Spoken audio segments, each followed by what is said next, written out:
entitled Afghan Bounties Hoax.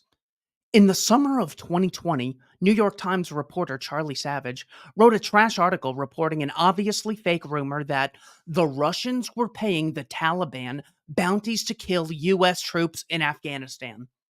The story caused a huge outcry in Washington and on cable TV news. President Trump had refused to do anything about it.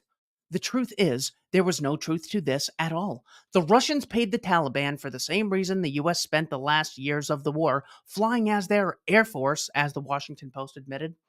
They, the Taliban, had won the war and were a far better bet for fighting ISIS terrorists than the phony Afghan government the US had created in Kabul, whose intelligence agencies had obviously made up the bounty lie or beat it out of some poor guy in a desperate attempt to get America to stay and support them in power.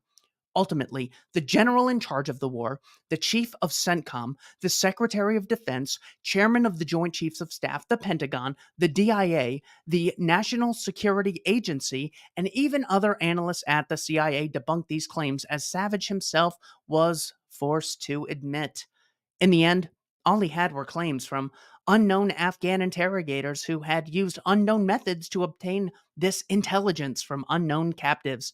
Savage's co-author told MSNBC that the funds were being sent from Russia regardless of whether the Taliban followed through with killing soldiers or not.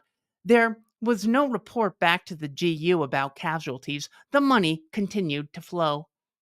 So then, even if this money existed at all, it still had nothing to do with bounties for murdering US troops.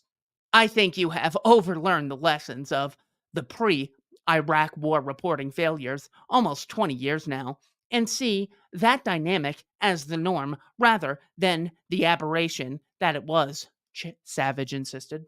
But in a series of articles, the Times itself walked back the story nearly to the point of complete retraction. In April of 2021, President Joe Biden's White House admitted the story was fake. Even the CIA had given the story only low to moderate confidence, leading the extremely partisan Daily Beast to acknowledge that those who call the story a hoax might have been right after all. This is why books like Provoked are so vitally important. The New York Times almost got America, with its nuclear arsenal, into a conflict with Russia and its nuclear arsenal over a completely phony story. If there's a nuclear exchange between these countries, it will make the crimes of the Third Reich look like minuscule in comparison.